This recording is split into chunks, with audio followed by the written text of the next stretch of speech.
Hey, welcome back to Opinions on Everything. My name's Forbes, and I'm here with Keith again. Hey guys.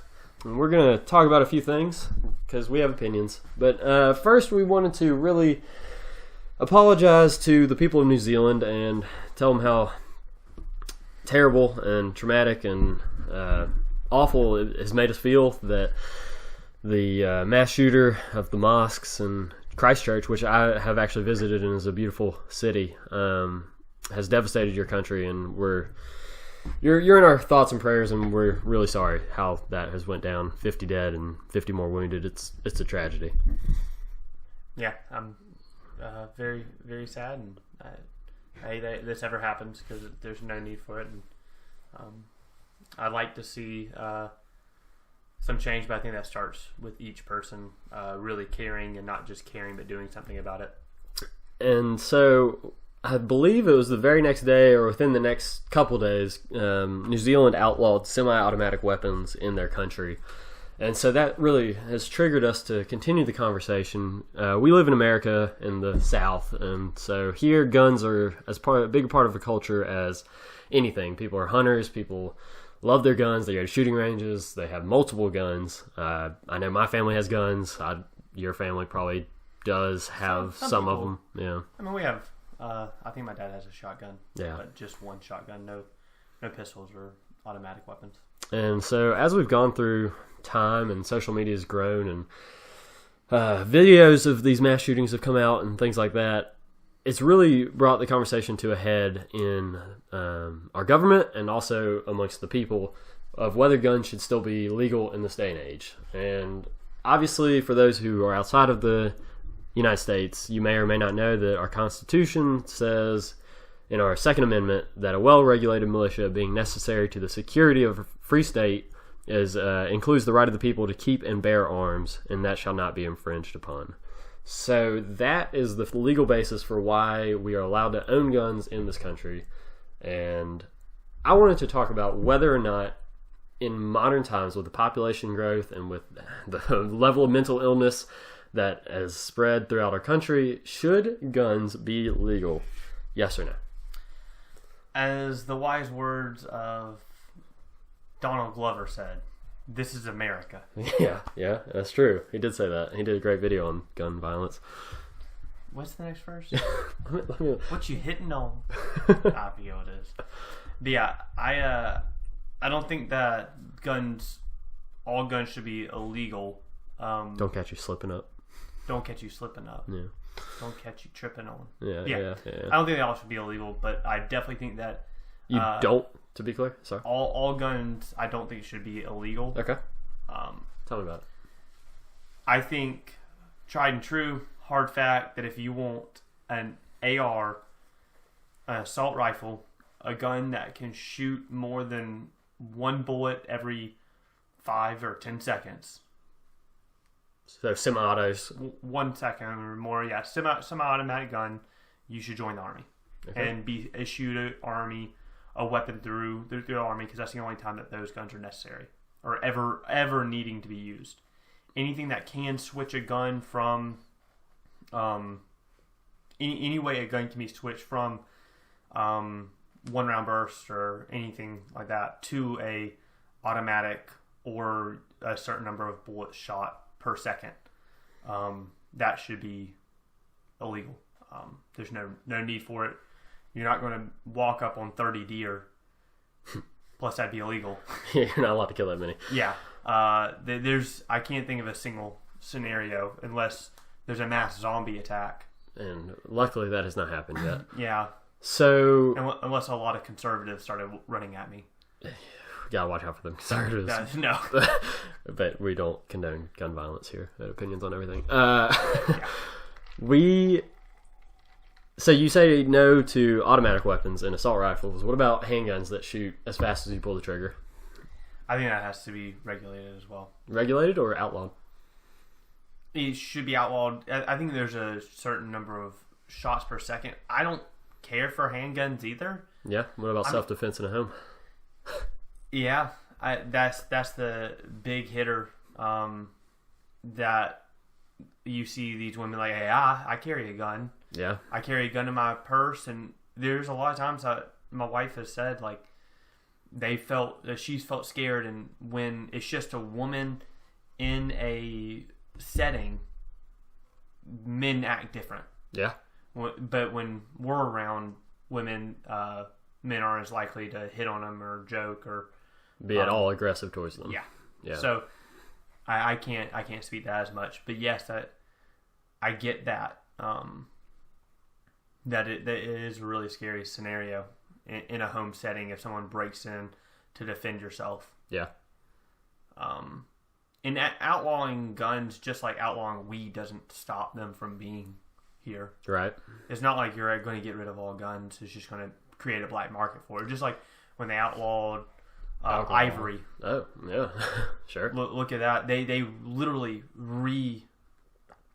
said that you can hunt rhinos now. Yeah. For their tusks, but it has to be regulated, not outlawed. Outlawed doesn't create anything good. It just creates a black market and more crime and more people, because there's going to be a want for it, and where there's a want is where there's money, and where there's money, you're going to have that. Where there's a will, there's a way, right? Yeah. That's what they say. So those are the problems that you run into. But I think that this has nothing to do with guns, in my opinion. Yeah. I think it has everything to do with mental health. Okay. And it's more of a mental health problem. And I get frustrated talking about guns as much as we do. And whenever guns comes up on NPR, the Huffington Post, or Vice. Yeah. I'm joking. But whenever it comes up, top quality. Yeah, real top quality Vice. When BuzzFeed has an article about it, it know. really just gets me. But whenever I hear anything about guns, I just turn it off, because it's not about the guns. It's all about the mental health, and our nation creating an environment where people feel so ostracized, like they don't have a place, that they need to end other people's place in the world. Yeah. They feel ostracized. They feel hurt so bad by our culture, that they can't love themselves because they aren't loved by other people, and that warps their way of thinking. And a lot of times it is more than that. I was just working the other day in our garden, and a homeless man who has schizophrenia was helping me, just volunteering. And he was helping me all morning, laying down cardboard in between our garden beds to suppress some weeds and covering it with wood chips. And we worked for about 2 hours together. And I asked him if he wanted a PB&J sandwich. I was going to walk back to my house and make a PB&J and come back. Within 5 minutes of walking to my house, getting making 2 PB&Js and coming back, he went from functional to highly aggressive, and we had to call an ambulance, fire department, police came out. He was running across one of the busiest streets, 2nd Avenue in Columbus. It's really scary. It's a really, really scary. And I think that he is diagnosed with schizophrenia, but he went from fine, nice guy. He's had some drug problems in the past, and he may have hit up some drugs while I was gone. It's a very real possibility, but he went from completely fine, talking about everything from farming to what he's doing in his life. He had a court date that afternoon that we were taking him to. We were going to take him to get a shower, get some clothes at Walmart for his court date, and then he just started talking to somebody that wasn't there, and things like that. And he was by himself on the streets, and when he's hallucinating, but he's not being. He went to prison, but he got out, and then he was just out. He wasn't being rehabilitated. Mm-hmm. And I think that we really suffer on rehabilitating. We like to wash our hands of the matter and not do the hard, nitty-gritty work of actually rehabilitating people. We just like to lock them up and get them out of sight, out of mind, and then let them suffer.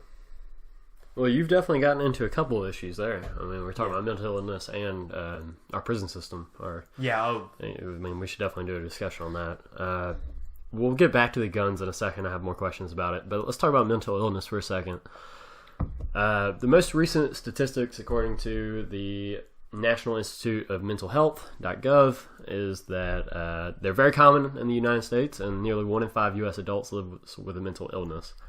How do you perceive mental illness? Do you think that it is something that has become such a issue in our country due to new methods of diagnosis, and that we're more aware of it, and so we are seeing it more, and that it has always existed and is purely us catching it now and actually putting a name to it and diagnosing it? Or do you believe that it is something that has spread through some change in our makeup over time? Or what do you think has led to the increase of the number of people with mental illness? I think it comes from a cultural,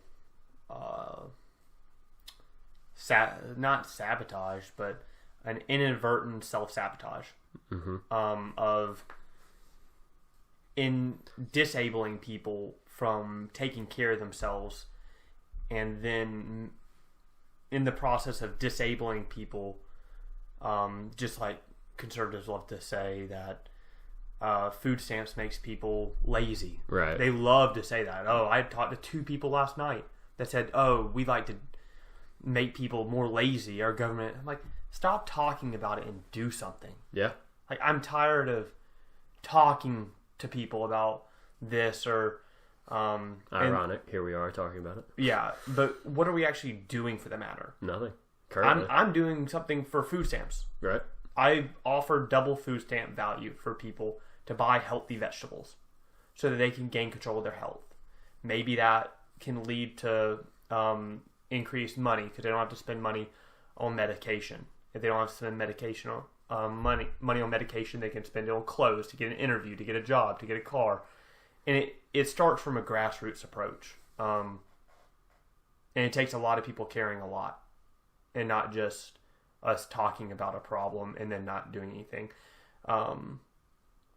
I think it was Tony Campolo that said that the greatest cause of atheism in our country is walking out of church on Sunday, proclaiming the gospel with our voice, but then doing nothing with our actions. Right. And not that everybody doesn't do anything with their actions, but there's a large bent in our community, in our culture, and this is America, to walk out of something, putting our opinions on a platform like a social media and being heard, but then we feel like we have to have the convenience of staying inside. But it's kind of made us sheltered in that scenario while we were protected behind a screen, but we voice our opinion out. Mm-hmm. And I think that's very dangerous. Yeah. It's that convenience factor of we want to be heard, but we don't want to get out of our bubble. Mm-hmm. And I think that all these things are self-connected. What's the word? Integrated or inflicted? No, they're all together. It's like a web. Okay. Yeah. And if you take one piece of a web out of a spider web, it makes that web less strong. Mm-hmm. And I think that gun violence to mental health to every decision, whether it be how you regulate what's the word? Medicare, Medicaid, and better. Healthcare. My wife and I fall through the cracks if we make just too much to qualify for and better, but neither of our businesses offer healthcare, health insurance. To somebody else, that would be debilitating. Yeah. To somebody who wasn't healthy, I was talking to one man the other day, a homeless man who drinks drinks all day right beside where I work. I was talking to him at Rose Hill, where your dad was, mm-hmm. And he said that what keeps him going to the doctor isn't because he wants to get healthy and not be homeless anymore. It's that he wants to just get healthy, because it's one thing to not have your health, or it's one thing not to have a home. You're fine. He said, I'm fine without having a place to live. But being on the streets and not having your health is the scariest place he's ever been. Not having your health is something that is horrifying to him. He said he's okay without a house, but to feel like you're homeless and there's no way for you to get healthy so that you can even take care of your mind or your body. So why do you think he drinks all day? Because he's addicted. Yeah. And he can't get the help that he needs because of regulations, and he's self-sabotaging. Yeah. And that's hard. It's a cycle. It's cyclical. Yeah. All this is a cycle. It's a cycle, it's interconnected. And you can't change one thing without changing a lot of things. And that's why it takes a lot of people caring a lot and making a change in their own lives and viewing, and that's how I view Jesus as teaching. He says, like just like we're talking about this, like, you may say someone's an adulterer, or this person was a murderer who killed all these people in New Zealand, and yes, that's horrible, but he calls us to say, he was a murderer, he killed him, but you've said Raka, you have said something bad about someone else. So stop looking at this person who killed somebody and look at the killer in yourself. Dive deeper into yourself and see how you can fix the problem that was in him in yourself. And that's how you can change the world. So try to fix the problem that led to him feeling the way that led him to kill all the people. Yeah, fix that in yourself because you have that same feeling. And that's the ransom that he gives us, the grace of, we don't have to judge anybody else, but we just have to work on ourselves. And I think that's where we become love to other people.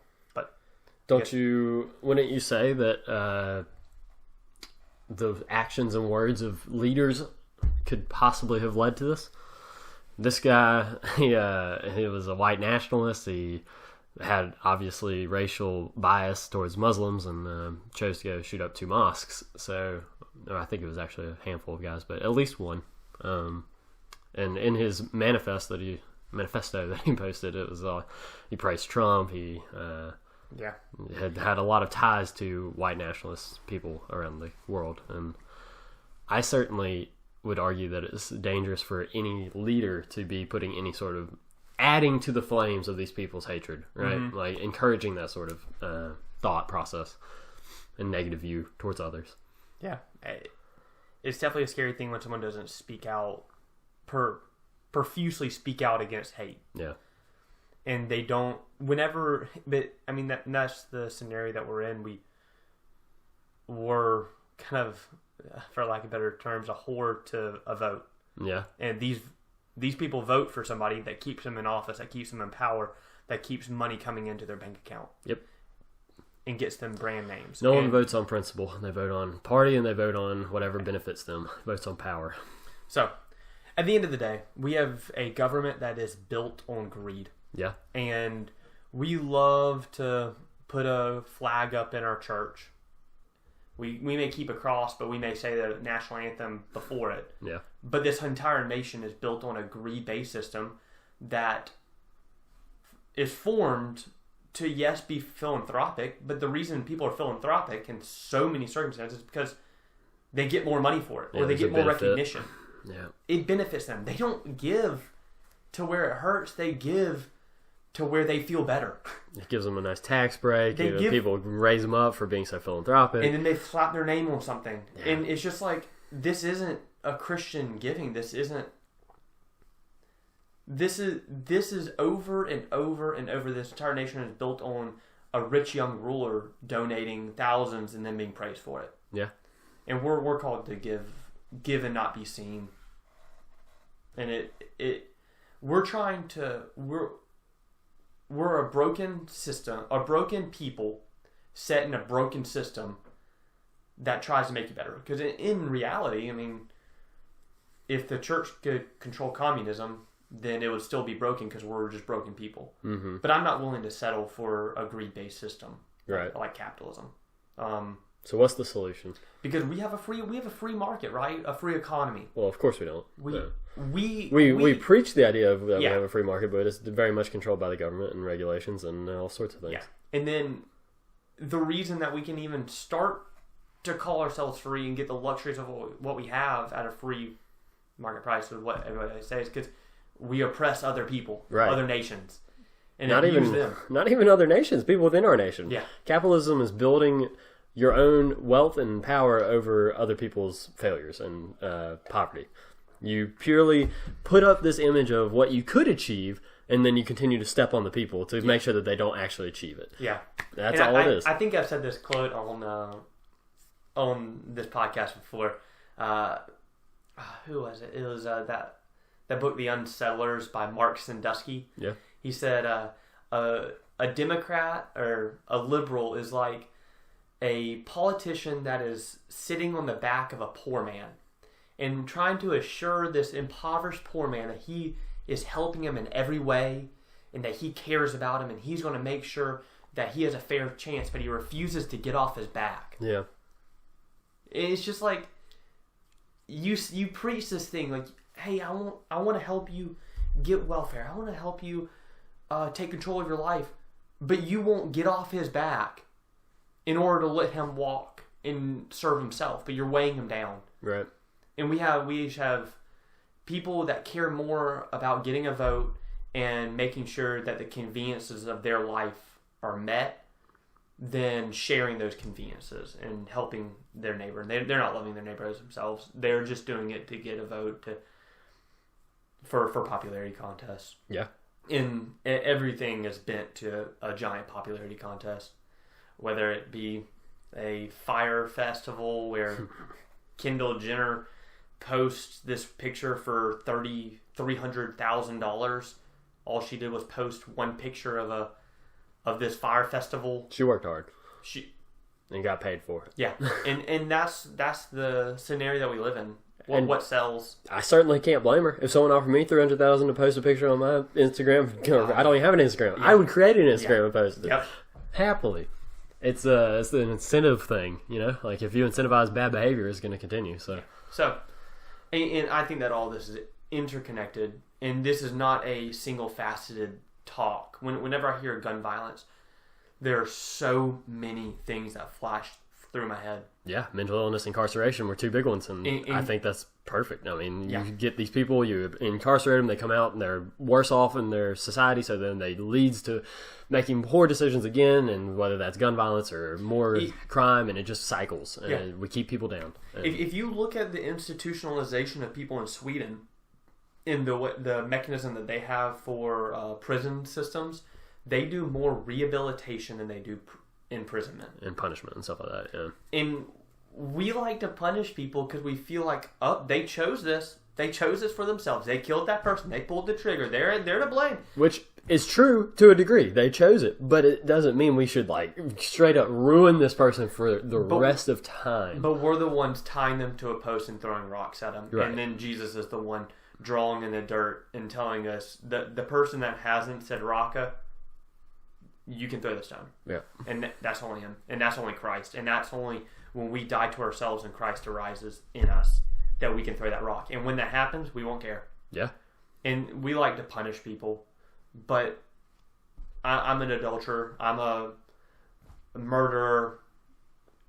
Just like everybody that's ever killed somebody. Because I've done it in my soul, in my spirit. And I just can't. I can't live in a place, and I get that if somebody comes, the hardest question for me is what you asked earlier. The question of if somebody comes into my house and tries to hurt my family. Your pregnant wife? My pregnant wife. What do? I fight them. Yeah. And right now I do that. And if you had a gun, odds are you'd kill that person. Yeah. If they tried to hurt my wife. Yeah. Very much so. And it's hard to gut that Jesus says turn the other cheek. Yeah. But here's the base. The base of my thoughts are, fear does not drive out fear. Going to war with someone who's trying to hurt you doesn't stop that hatred. Mm-hmm. Just like I think we talked about earlier on the podcast a few weeks ago or a few months ago. To kill someone, to teach them that killing is wrong, isn't right. It's not going to fix anything. World War II ended, the war to end all wars, and hate's still out there. There's still wars. There's still wars. We didn't end war, that's for sure. And, I mean, maybe World War IV will be fought with sticks and stones, but because World War III will big nukes and everyone dies, right? But the hate's gone nowhere. From Rwanda to South Africa to New Zealand, the hate didn't go anywhere. The only thing that stops hate is passive resistance. Yeah. Passive is what MLK did. It's what Gandhi did, even though Gandhi is not loved in India because they felt like he was not for the people there. That's a hot take. What? Yeah, I know. It's crazy. Well, we should do a Gandhi topic. We definitely should. Guy rocked, but apparently he didn't rock hard enough. Hard enough for Indians. Yeah. But it takes that passiveness. It takes looking someone in the eye that is belligerent and not fighting back, and listening to them and hearing them. And I know that is hard when you hear everything about World War II or everything, but at the end of the day, fighting back is not what stops anger. It only perpetuates it. It only perpetuates problems and creates more anger, and that builds, and that's cyclical as well. It takes getting slapped on one cheek and turning the other. And I'm not saying if someone breaks into your house, you don't fight back, because that's a different scenario. But it's a hard thing to gut, and I think that's what makes our views so revolutionary of Jesus' teaching so revolutionary. The meek, the humble, the giving everything. Because I believe if we started and gave everything and shared everything like we're supposed to, then wars wouldn't happen. And then everybody would just turn their cheeks and no one would get mad. Should you be a socialist? No. Okay. Should you be a conservative capitalist? No. Absolutely not. No. Should you be a communist? No. But you should be a Christian. Dang. Should you be a nationalist? No. No. And we have a nationalist bent in this country. It's the same thing that happened in Germany. Yeah. It's what's happening in the UK right now with Brexit. Yeah. Yep. Everybody is bent on this nation, and you live and die by it. And that is a fleeting thought, as hollow as can be. It's like pinning your entire life on a sports team. Yeah. At the end of the day, that game just was over. It's over. It's done. It doesn't matter. Then you go home at the end of the night and you're empty. Yep. And that's what nationalism offers. It's initial enthusiasm, but no longevity. It starts as patriotism, but then it becomes hatred and fear. Yeah. It's the fear of people coming into your country and stealing what you think is yours because you live there longer. And this control, this desire to be... for things to stay the same forever and never change. That's just our opinions on everything. Yeah. Ivy may think differently. Ivy always thinks differently. But she lives in Germany. So. Does she really? Yeah. Oh, well. Yeah. It all ties in. It's a thing. Yeah. Well, I was going to go back to guns, but we talked for 28 minutes, and I think that really got where we need to go. So, next. This one, I don't really know where it's going to go. Keith wanted to talk about evolution, and... we're both Christians. We're both from the South, so we were raised to believe in the good 6,000-year-old Earth and humbug. That Adam and Eve were the first two humans, and that God created everything in 7 days. Where do we stand now? We stand to the left of that statement, or to the right, wherever you want to stand, but not directly in it, because it's just comical.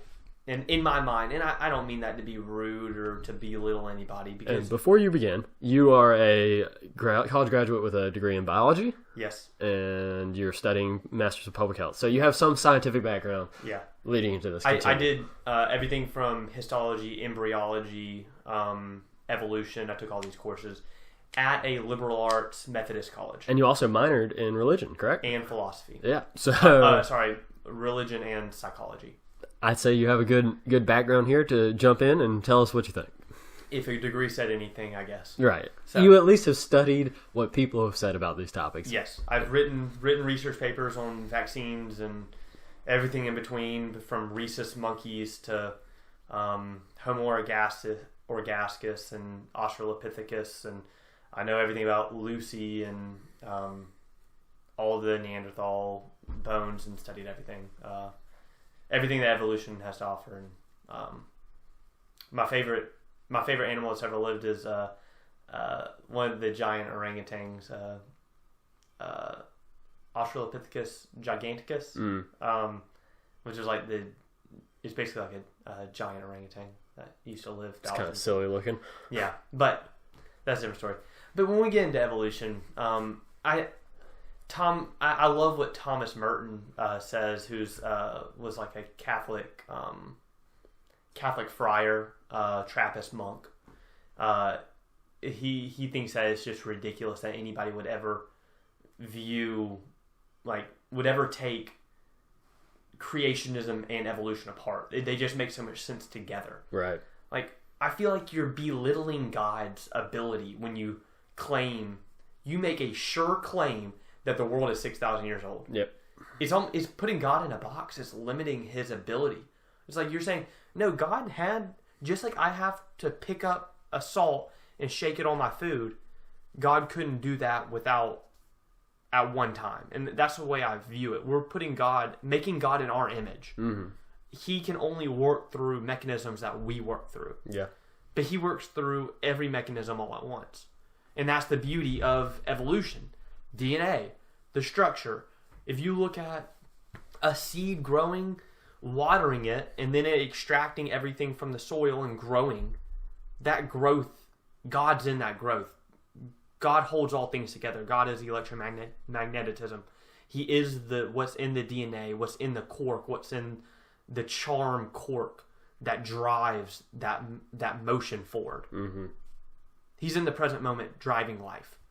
And to claim creationism is separate from evolution is prideful, egotistic, and ignorant. There's ignorance, and it is creating God in your image is abhorrent to me. When I say abhorrent, that's really, really mean to some people. And I think that is polarizing. It's a hot But take. as conservatives love to say, we can't be inclusive. Yeah, there you go. And it is funny that I claim to be inclusive and I say that statement. But we get what you're saying. It's simply that people are a bit closed-minded around here when it comes to this. They take the word for exactly what it is, and then they don't dive into it. They refuse to look into it because they feel like it's of the devil. Yeah. But the devil, I feel like, is in what they're thinking, and the pride of they know best, and they don't. Who wrote the Bible, Keith? Was it God? Did God write the Bible, or did man write the Bible? A guy named Paul who used to kill Christians. He wrote half of the New Testament. Yeah, I mean, it was definitely men who wrote the Old Testament and Genesis. And you're going to trust a society, a culture at the time that had so many different creation myths that mirror Christianity. And so, I'm not saying God couldn't have created the earth in 7 days. I'm saying, why should we focus on that? Why should we accept that as base fact? Yeah. It's ridiculous. So, it just, evolution is tried and true and makes sense. I mean, when you look into nature, you take a walk in the woods. Yep. Or you go to the Galapagos Islands, or you go to Hawaii, it just makes sense. Yep. And why would you make God something that you can obtain in your head? It's so much bigger, so much better. And he has so many better plans, or she has so many better plans for us than that. Was the universe created in a Big Bang? Yes or no? Yes. Was God the cause of the Big Bang? Yes or no? Yes. Okay. Yeah. I think that's really the main point for me, is that why should we separate it, like you said? Why can't God be the basis of all of these scientific things? He created, if we're going to believe, as creationists would, that he created the earth and all of the world's creatures and nature and all that, why wouldn't you believe that the science systems behind all of these things and how it works, gravity, the laws of acceleration, whatever it is, right? Mm-hmm. He's behind it all. So he could have created the system of evolution, and that things evolve and change as they need to adapt to their environment. I believe Adam and Eve are the first human, the first step between Homo erectus and Homo sapien, the first DNA switchover where a primate, being Homo erectus, became self-reflecting and could look into their own mind and see something more than an animal, a primordial being, and they became self-reflective, and then they found God. The ability to think more than just natural reactions to things. They were in the Garden of Eden, and they found God in that garden. Yeah. And when a human Homo sapien found God, that's when they became a Homo sapien. That's when, not Homo sapien scientifically, but that's when culture began. Right. That's when humans began. That's when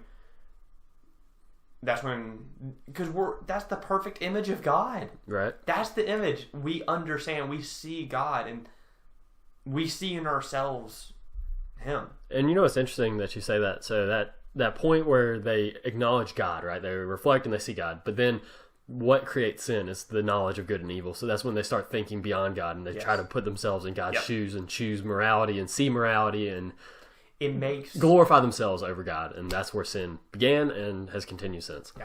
And it makes so much sense. Even though this was written 2,000 years ago, it's just incredible that somebody that long ago was that smart to write that. Yeah. Like, what differentiates us from evil is acknowledging that there is good and evil. Right. And then everybody likes to pass judgment and throw rocks and declare their statements, but that's what got us into this circumstance. And it's judging in the first place, seeing good and evil was the first seeing thing. good and evil in other people and trying to disseminate the difference between good and evil, instead of looking back into yourself, recognizing yourself, and changing something in you so that maybe someone can see that God in you and change something in them. Right.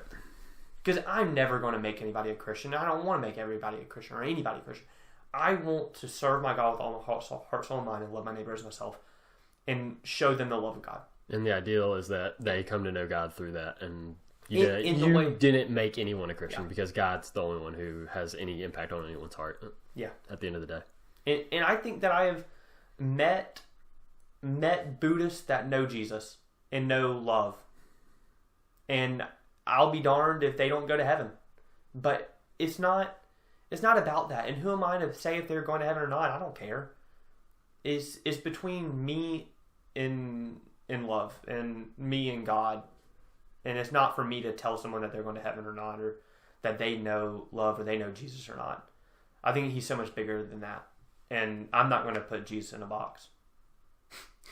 Or baby in a corner. Either one. Never put baby in a corner.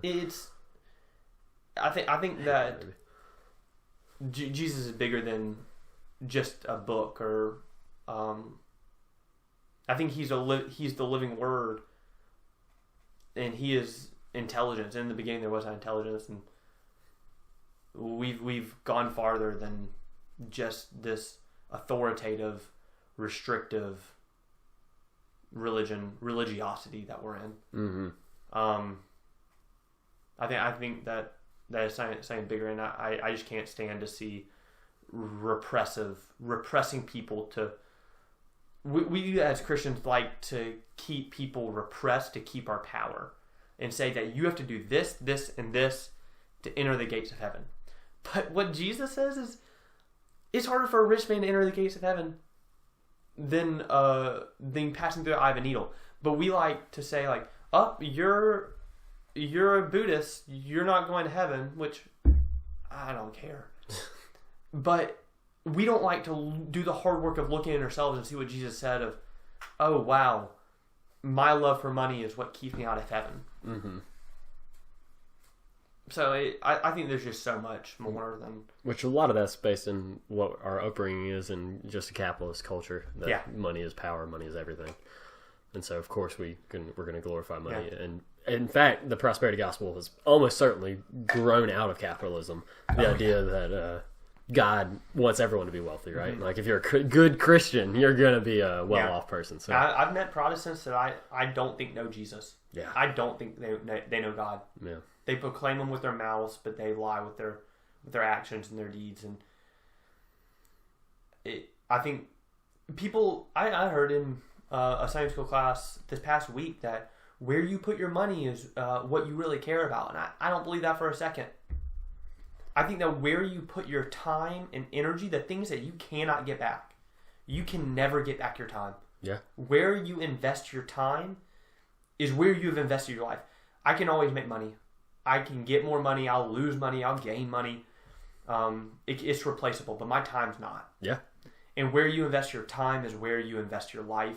That's where you invest your love. That's what you truly care about. Time is exponentially more valuable to me than anything else. Yep. Because it is so fleeting and it's gone and it's sad. Yeah.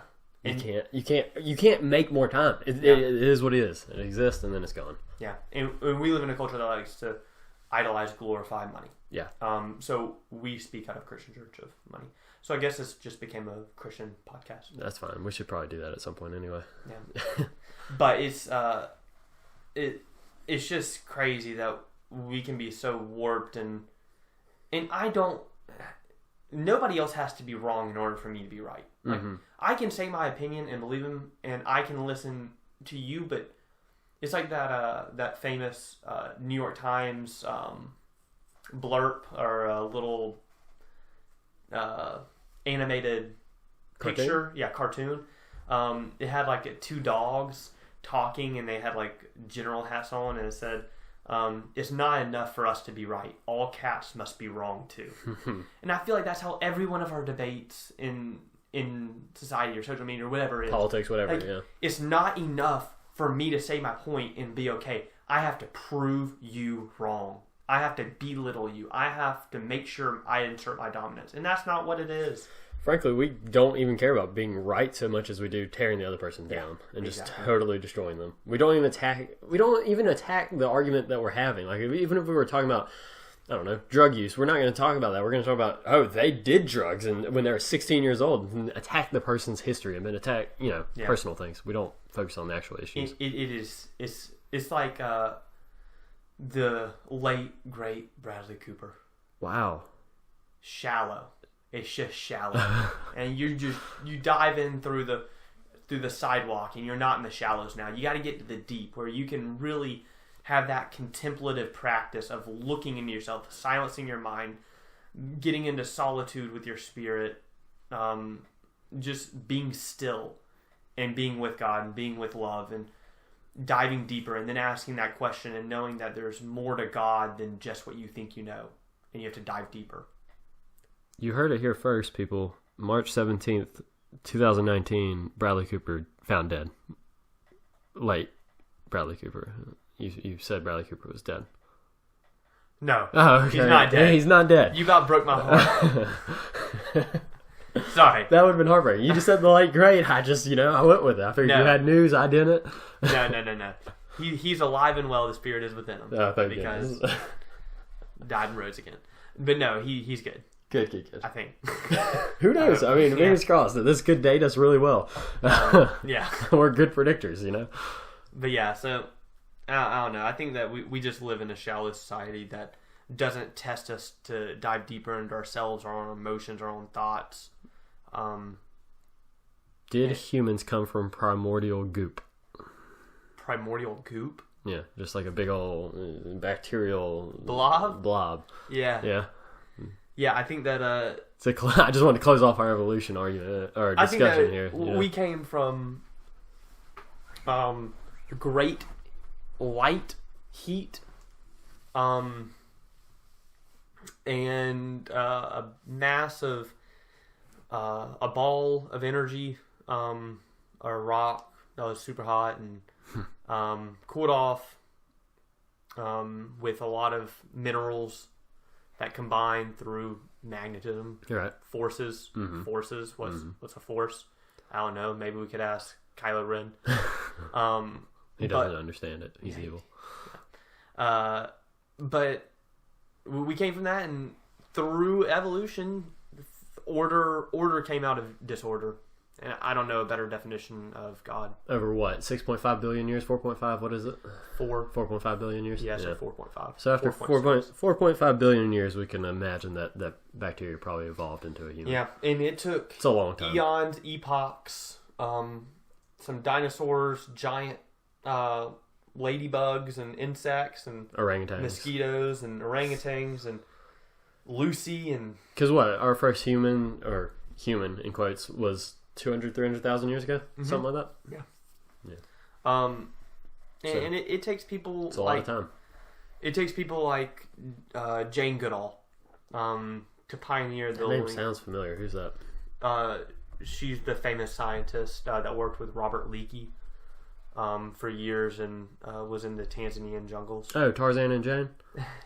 Jane Goodall. Yeah, I didn't realize you were talking about Tarzan and Jane. She is one of the... I read her book, A Reason for Hope. Uh-huh. I listened to her book. I'm sorry. Yeah, thank you. And it is really great. I love her description. She grew up Christian, and her relationship to the monkeys, to the environment, to the church is just beautiful. She was speaking about her favorite chimp. And she lived with them for years, just her and them. It was her and her mom, a friend, but then her friend had to leave, and then there was Tarzan for a little bit, and then he left. But she was saying that she studied for 55 years. Yeah, and she was with these chimps every day. Man, Phoebe, Flo, all these chimps that she built relationships with. And one of them, I cannot remember his name. It was like Sir George, but it was an old chimp, and basically the elder chimp, the wise chimp, among the group. And it was just her and him watching a sunset in a tree over a lake in Tanzania. And she was eating like these little cherries. We'll say cherries. Sure. Little fruits of some kind. And she offered him a cherry. And he picked up the cherry and threw it on the ground and put his hand on her hand and stared her in the eye. And she said at that point she saw God. And she saw love out of a chimp. Well, that's intense. Yeah. And it just... She said that she it's more romance than either of us have ever experienced. I know. And it was a demonstration by this elder chimp that he didn't want food. He didn't want anything from her, just time to share with her. Companionship. And I cried my ever-living eyes out reading that part. So, it's moments like that where you share, where to gather, God is. Yeah. And I'm not saying that a chimp is a human being, but I think that anytime you get past and can self-reflect, and two people are reflecting on each other and seeing love for one another, then there's God there. So, yeah. Cool. I think we should close there for evolution. And I'm going to let you decide. How would you like to close this episode? Would you like to talk about movies or sports? Let's talk about sports, and then I'll just give a fun movie thing. Okay, so you don't want to talk about Free Solo today? Save that for another day? No. Okay. Free Solo will be another day. So, Atlanta United Soccer, we're going to do a quick update as we always do, and by always, I mean the last two episodes, where we move along from important topics to discuss stupid things like sports. Yeah. Just that everyone knows we're down-to-earth people. Yeah. We're just regular old folks like you. So, the 1 minute blurb. Yeah, we're down to earth. 1 minute blurb. Atlanta United has had a rough start. I don't like the coach's opinions of going to a 3-5-3. When we played Monterrey, the best team out of Mexico. 5 midfielders, 2 defenders. We lost 3-0. And then the next game we ran a 5-3-3, 5 defenders, and we're down. And note it's aggregate goals. We were down 3-0 going into the game with 5 defenders. Yeah, it's a 2-leg games. Oh my gosh! So first leg and a second leg. Yeah. 5 defenders. We're down 3-0. How does that happen? You don't park the bus when you're down. How does that happen? Yeah. I don't know. This coach coached at Inter Milan. Yeah. Got fired after 10 games. So we signed him. Great. He coached at a European league as well, and lost after 5 games. He got fired after like 10 games. Same scenario. Now he follows up Tata Martinez, who is just a saint in my book. Mm-hmm. When it comes to soccer, I mean, Tata was Barcelona's coach.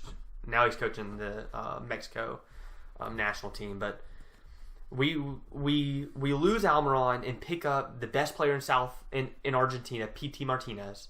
PT just got called up to go play with Dybala, Messi, Mascherano.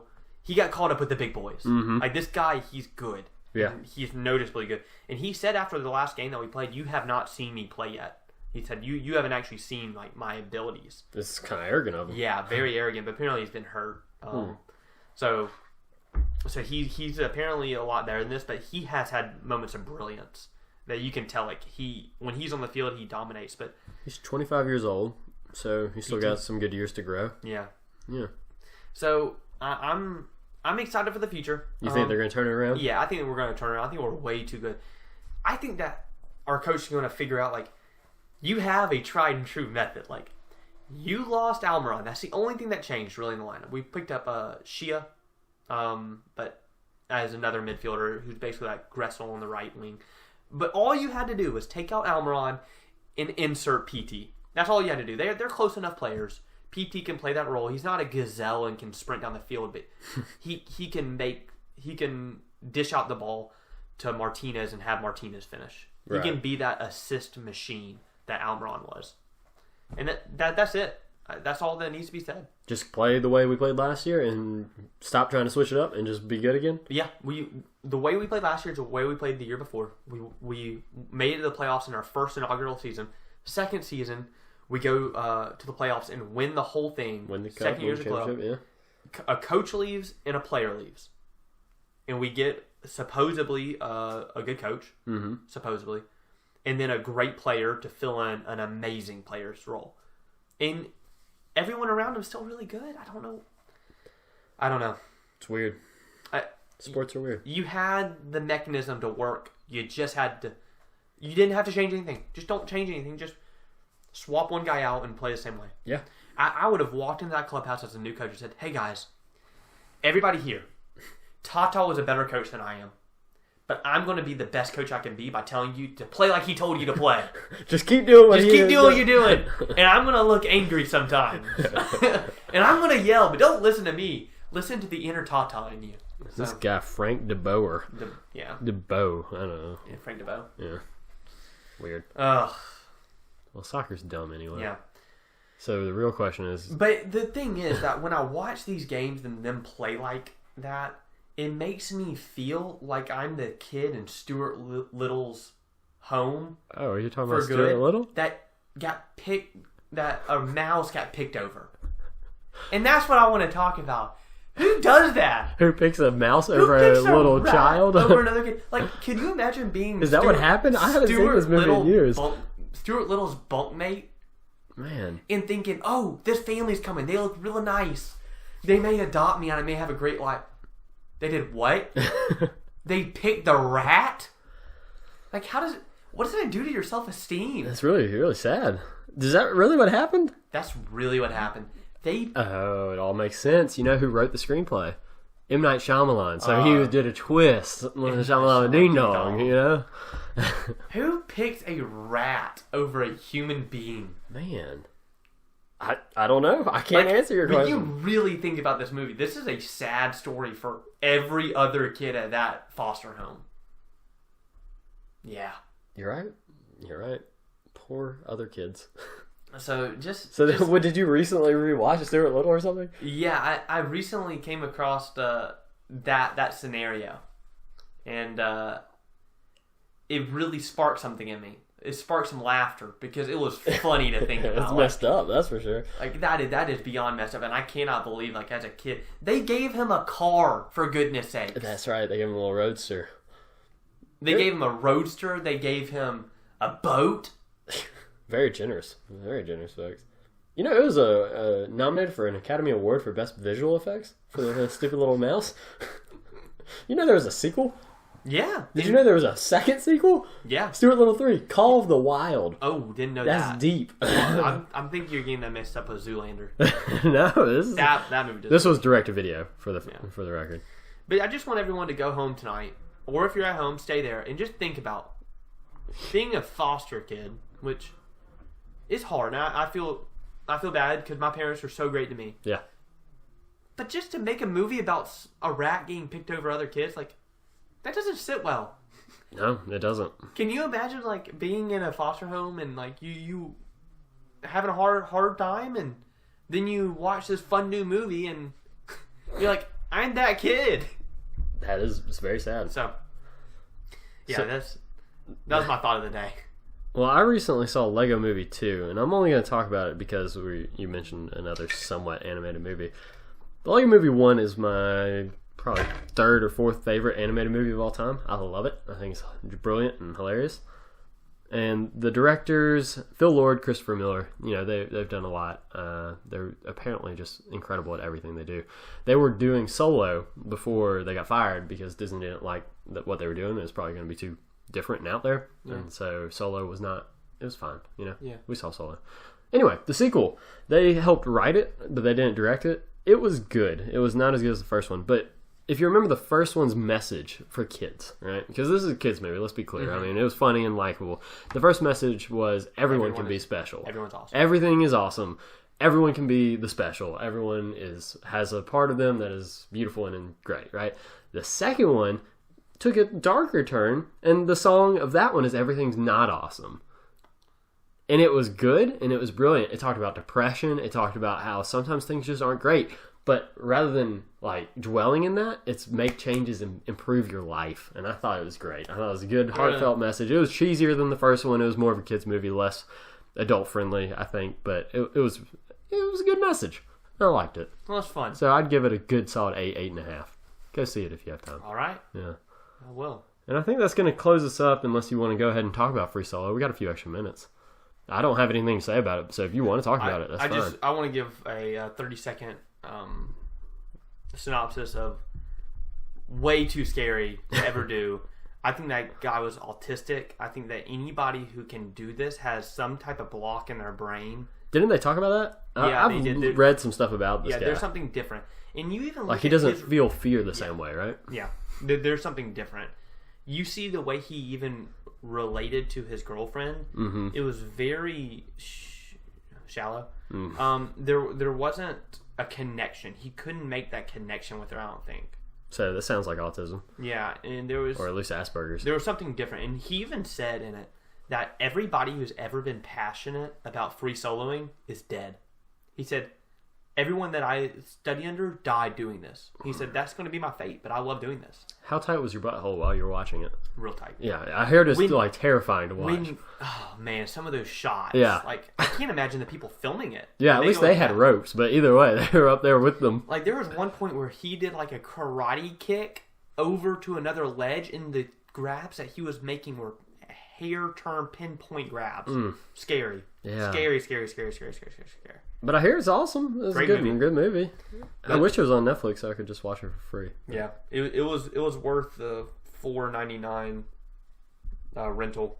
What made y'all decide to watch it? Just because it just seemed different, fun. Yeah, something really that happened, and yeah, it just seemed so cool. I've never had any desire to mountain climb. Have you? Yeah, I have. Yeah, that kind of climbing? No, not that kind of climbing. Not free. I mean, I don't want to climb Everest. That doesn't interest me at all. With a rope, it seems fun. It seems like you're just free, kind of like a roller coaster. Yeah. Where you're safe. You're on a ledge. You just have to manage your footwork and make sure you don't twist an ankle. Yeah. I mean, I bungee jump, and it doesn't really scare me to do it with ropes. It does, but not overly. Yeah. So I would do it. I don't have any interest. It sounds painful. I just feel like I would hurt myself a lot. Yeah. Rip my hands up and stuff. So, crazy. Well, dang. Okay. Well, I think we're going to close here for the day. Thank you for joining me. Thank you for coming and listening to our opinions on everything. Yeah, we really appreciate anyone who ever listens to these. And we'll talk to you again soon. Goodbye.